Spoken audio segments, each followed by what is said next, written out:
ആന്റണി വർഗീസ് പെപ്പെ പ്രധാന വേഷത്തിലെത്തുന്ന ചിത്രമാണ് കാട്ടാളൻ. ഇപ്പോൾ സിനിമയുടെ ഷൂട്ടിംഗ് പൂർത്തിയായിരിക്കുകയാണ്. 140 ദിവസത്തെ ഷെഡ്യൂളിന് ശേഷമാണ് ചിത്രത്തിന്റെ പാക്കപ്പ് പ്രഖ്യാപിച്ചത്. മികച്ച ആക്ഷൻ രംഗങ്ങളും പെർഫോമൻസുകളും കൊണ്ട് സമ്പന്നമാകും ചിത്രം എന്ന സൂചനയാണ് അണിയറ പ്രവർത്തകർ നൽകുന്നത്. മാർക്കോ പോലെ ഹെവി വയലൻസ് കാട്ടാളനിലും പ്രതീക്ഷിക്കാം. സിനിമയുടെ ടീസർ അടുത്തിടെ പുറത്തിറങ്ങിയത് വലിയ രീതിയിൽ ശ്രദ്ധ നേടിയിരുന്നു.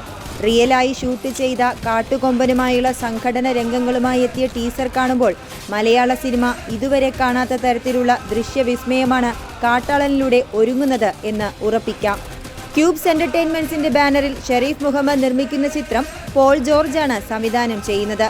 മെയ്യിലാണ് ചിത്രത്തിന്റെ ആഗോള റിലീസ് പ്രഖ്യാപിച്ചിരിക്കുന്നത്. സിനിമയുടെ ഓരോ അപ്ഡേറ്റുകളും ആവേശത്തോടെ ഏറ്റെടുക്കുന്ന പ്രേക്ഷകർ മലയാള സിനിമ കാട്ടാളനിലൂടെ ദൃശ്യമികവിന്റെ കൂടുതൽ ഉയരങ്ങൾ കീഴടക്കുമെന്ന പ്രതീക്ഷയിലാണ്.